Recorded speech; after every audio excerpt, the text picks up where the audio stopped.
तो अगर आप मेरा 5 मंथ चैलेंज सीरीज फॉलो कर रहे हो नीट 2025 क्रैक करने के लिए, तो आई होप कि आपने दिसंबर और जनवरी का टारगेट कंप्लीट कर लिया होगा। चाहे जितना भी चैप्टर्स कंप्लीट किया हो कमेंट सेक्शन में जरूर बताना। अगर कोई चैप्टर्स आपका रह गया है, कंप्लीट नहीं हुआ है, तो इस मंथ उन सब चैप्टर्स को कंप्लीट कर सकते हो। इस मंथ का कुछ चैप्टर्स आप नेक्स्ट मंथ शिफ्ट कर सकते हो। तो इस वीडियो में फरवरी का टारगेट, अप्रोच एंड चैलेंज के बारे में बात करने वाला हूँ। तो चलो वीडियो को शुरू करते हैं। तो सबसे पहले अगर मैं चैलेंज की बात करूँ, ऑलमोस्ट सेम ही रहने वाला है। तो फर्स्ट चैलेंज की अगर मैं बात करूँ तो इस वीक टोटल 700+ क्वेश्चन प्रैक्टिस करना है, बट स्टॉप वॉच रेडी करके करना है। यानी कि आपको जो हर एक क्वेश्चन के लिए लिमिट सेट करना होगा। अगर आप 1 घंटे में 40 क्वेश्चन सॉल्व कर पा रहे हो तो नेक्स्ट डे ट्राई करोगे 1 घंटे में 45 क्वेश्चन सॉल्व करने की। इसी तरह से आपको जो स्पीड को इंप्रूव करना होगा। और ये 700+ क्वेश्चन जो है तीनों सब्जेक्ट मिला के करना होगा, यानी कि रेगुलर बेसिस पे 100+ क्वेश्चन प्रैक्टिस करना होगा। और उसी के साथ आपको जो आवरली अपडेट भी करना होगा, यानी कि 1 घंटे में क्या कर रहे हो और टाइम को इंप्रूव करने की कोशिश करना होगा। यानी कि 1 घंटे में अगर आप एक टॉपिक कंप्लीट कर रहे हो तो ट्राई करोगे कि 45 मिनट्स में वो टॉपिक कंप्लीट हो जाए। इसी तरह से आपको जो है इंप्रूव करते रहना होगा, तभी तो आप फर्स्ट स्टेज से सब कुछ समझ पाओगे। और उसी के साथ मिस्टेक नोटबुक, जो भी मिस्टेक किए हो उन सब मिस्टेक को अगर मेंटेन करते आ रहे हो तो उन सब मिस्टेक को अभी रिवाइज करना है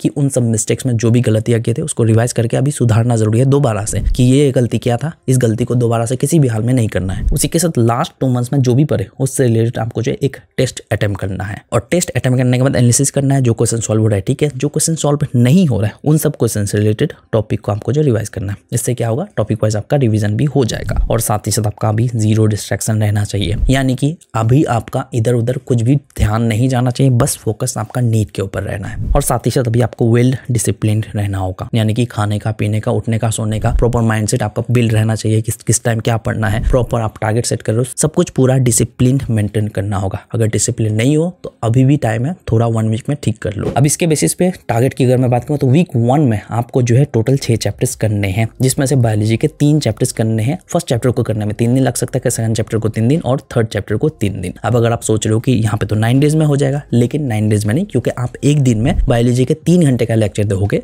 तो टोटल मिला के आप 6 दिन में 18 घंटे का लेक्चर देखने वाले हो। फिर केमिस्ट्री से रिलेटेड आपको हाइड्रोकार्बन्स करना होगा, जिसके लिए आपको 5 दिन लग सकता है। उसी के साथ आपको जो फिजिक्स से related centre of mass, rotational motion करना है। इन दोनों चैप्टर को करने में 6 दिन लग सकता है, ठीक है। बट ये ध्यान में रखना है कि ये दोनों चैप्टर क्वेश्चन सॉल्व होगा नहीं होगा कोई दिक्कत नहीं, क्योंकि ये सब चैप्टर से आपका दिमाग भी खराब हो सकता है। तो इसलिए इसमें क्वेश्चन अगर सॉल्व नहीं होता है कोई दिक्कत नहीं, बस आप बेसिक्स के लिए पढ़ लेना। अब चैप्टर्स कैसे कंप्लीट कर सकते हो आगे बताता हूँ, आपको सब कुछ समझ में आ जाएगा। वीक 2 के अगर मैं टारगेट की बात करूँ तो यहाँ पे आपको जो टोटल 7 चैप्टर्स करने हैं, क्योंकि यहाँ पे चैप्टर्स इजी टाइप के भी हैं और जल्दी कंप्लीट कर सकते हो। जैसे कि फर्स्ट चैप्टर को 2.5 डेज में कर सकते हो, सेकंड चैप्टर को 2 दिन में कर सकते हो, मॉलिक्यूलर बेसिस ऑफ इनहेरिटेंस को आप जो है 6 दिन में कंप्लीट कर सकते हो। और उसी के साथ जो हेलो एल्केन्स को आप जो है 4 दिन में कंप्लीट कर सकते हो, एमाइंस को 2 दिन में, ग्रेविटेशन को 3.5 डेज में और थर्मोडायनेमिक्स को जो है 2.5 डेज में कर सकते हो। थर्मोडायनेमिक्स को करने में उतना ज्यादा टाइम नहीं लगेगा, क्योंकि पिछले मंथ का मैंने केमिस्ट्री से रिलेटेड थर्मोडायनेमिक्स टारगेट दे रखा था, तो यहाँ पे उतना टाइम नहीं लगना चाहिए। यहाँ पे आपका रिविजन के तौर पे काम होगा, एक्स्ट्रा समझना होगा तो समझ जाओगे, कोई दिक्कत नहीं। अगर इन केस यहाँ पे वीक 2 का टारगेट अगर आपका कंप्लीट नहीं होता है तो नेक्स्ट वीक शिफ्ट कर दोगे। वीक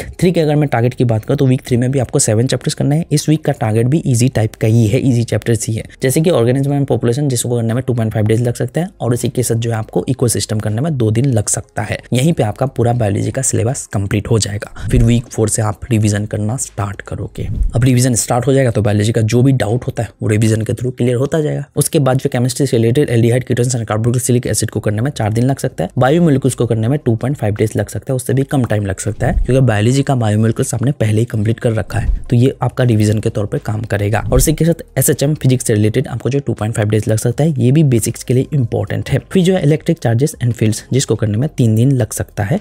और इलेक्ट्रोस्टैटिक्स, पोटेंशियल एंड कैपेसिटेंस, जिसको करने में 3 दिन लग सकता है। यहाँ पे बायोलॉजी का टाइमिंग कम हो जाएगा, तो आप बाकी सब्जेक्ट में एक्स्ट्रा टाइम दे सकते हो। उसके बाद अगर मैं वीक 4 के टारगेट की मैं बात करूँ तो बायोलॉजी से रिलेटेड आप रिविजन करना स्टार्ट कर दोगे, जिसके लिए आप पूरे दिन में सिर्फ 3 घंटा बायोलॉजी में दे सकते हो, जिसमें आप क्वेश्चन प्रैक्टिस एंड रिवीजन करोगे। अगर फिर भी कोई डाउट रहता है तो 1 घंटा डाउट क्लियर करने के लिए दे सकते हो। अगर नहीं रहता है तो फिजिक्स केमिस्ट्री में आप एक्स्ट्रा टाइम दे सकते हो, लेक्चर वगैरह देखने के लिए, रिवीजन वगैरह करने के लिए। तो फिजिक्स से रिलेटेड वीक 4 में आपका जो मॉडर्न फिजिक्स पूरी तरह से कंप्लीट हो जाना चाहिए। बिल्कुल इजी टाइप का है, जैसे कि फर्स्ट चैप्टर को करने में 1.5 डेज लग सकता है, सेकंड चैप्टर को 1.5 डेज और न्यूक्लियाई को करने में 1 दिन लग जाएगा, सेमीकंडक्टर को 2 दिन में कर सकते हो। तो मॉडर्न फिजिक्स आराम से 5 दिन में भी कंप्लीट कर कर सकते हो। और उसी के साथ केमिस्ट्री से रिलेटेड केमिकल इक्विलिब्रियम और आयोनिक इक्विलिब्रियम जो है आप 6 दिन में आराम से कर सकते हो। तो टोटल मिला के फरवरी में 26 चैप्टर्स करने हैं, बट इसमें से बहुत सारे चैप्टर्स इजी टाइप के ही हैं। अब यहाँ पे आपको समझाता हूँ कि कैसे इजीली इसको कंप्लीट कर सकते हो। देखो, आप सोर्स किसको फॉलो करोगे? प्रचंड बैच को ही फॉलो करोगे, जो कि लास्ट ईयर वाले हैं फिजिक्स वाला की तरफ से, उससे आराम से कंप्लीट कर सकते हो। और वहाँ पे एक चैप्टर को कंप्लीट करने में जितना टाइम लगाया है उसी के बेसिस पे यहाँ पे मैं टाइमिंग बताया हूँ कि कितने दिन में एक चैप्टर को आप कंप्लीट कर सकते हो। और साथ ही साथ एक चीज का ये भी ध्यान में रखो कि आप रेगुलर बेसिस पे 7 घंटे का लेक्चर दोगे। अगर आप 6 दिन 7 घंटा करके लेक्चर देखते हो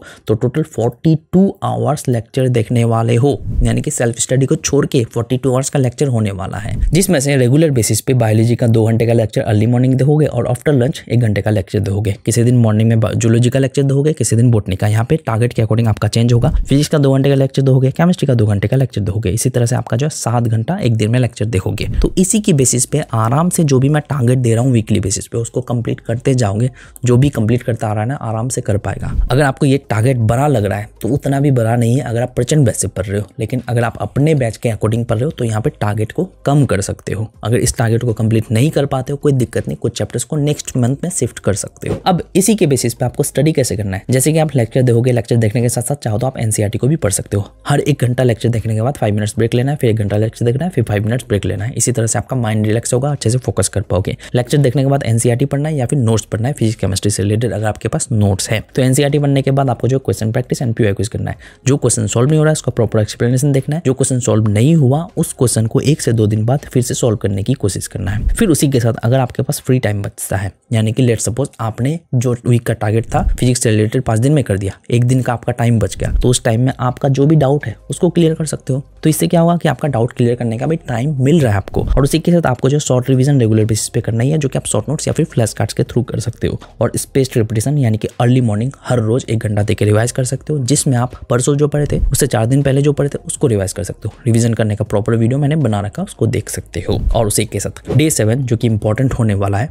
यानी कि हर 6 दिन के बाद 7 डे पे आपको ये करना है। जैसे कि अर्ली मॉर्निंग आप जो है लेक्चर देख सकते हो, अगर आप जल्दी उठ जाते हो 1 से 2 घंटे का लेक्चर देख सकते हो अगर आपका कोई डाउट है उस डाउट को क्लियर करने के लिए। फिर उसके बाद जो है रिवीजन के लिए टाइम दोगे, यानी कि 6 घंटा प्रॉपर पिछले 6 दिन में जो भी पढ़े उसको रिवाइज करने के लिए दोगे, जिससे आप जो एनसीईआरटी के थ्रू रिवाइज कर सकते हो, चाहो तो आप नोट्स के थ्रू कर सकते हो या फिर रिवीजन वाले वीडियोस के थ्रू कर सकते हो। रिवीजन करने के बाद आपको जो है टेस्ट अटेम्प्ट करना है, जो कि आप 2 PM से लेकर 5 PM तक करोगे। टेस्ट अटेम्प्ट करने के बाद एनालिसिस करने की जरूरत नहीं पड़ेगी, क्योंकि अगर आप ऑनलाइन टेस्ट दे रहे हो तो एनालिसिस क्या हुआ मिल जाता है, कहाँ गलती की है कहाँ नहीं की है। जो क्वेश्चन करेक्टली सॉल्व कर लिया ठीक है, जो क्वेश्चन सॉल्व नहीं कर पाए, तुक्का लगाए थे, गलती किए थे, उन सब क्वेश्चन का प्रॉपर सॉल्यूशन देख के समझने की कोशिश करना है। अगर आपने कोई गलती किया तो उस पर काम करना है, फिर उन्हीं क्वेश्चन से रिलेटेड टॉपिक को प्रॉपर रिवाइज करना है। उसके बाद अगर आपके पास टाइम बचता है 1 से 2 घंटा तो लेक्चर देखोगे, जिसमें अगर आपका कोई भी डाउट है एक्स्ट्रा उस डाउट को आप क्लियर कर सकते हो। चाहे AI का हेल्प लो, एनसीईआरटी पढ़ सकते हो या फिर नोट्स पढ़ सकते हो। तो कुछ इस तरह से आप जो है इस मंथ का टारगेट कंप्लीट कर सकते हो। अगर आपको टारगेट ज्यादा लग रहा है तो आप कुछ चैप्टर्स को नेक्स्ट मंथ शिफ्ट कर सकते हो। मैंने एक टारगेट दिया क्योंकि इजी टाइप के चैप्टर्स ही बहुत सारे हैं। तो अगर आप 3 मंथ चैलेंज से इसको फॉलो करना चाहते हो तो दूसरे चैनल पे टारगेट अपलोड कर दिया, उसको जाके फॉलो कर सकते हो। मिलते हैं नेक्स्ट वीडियो के साथ। Thank you.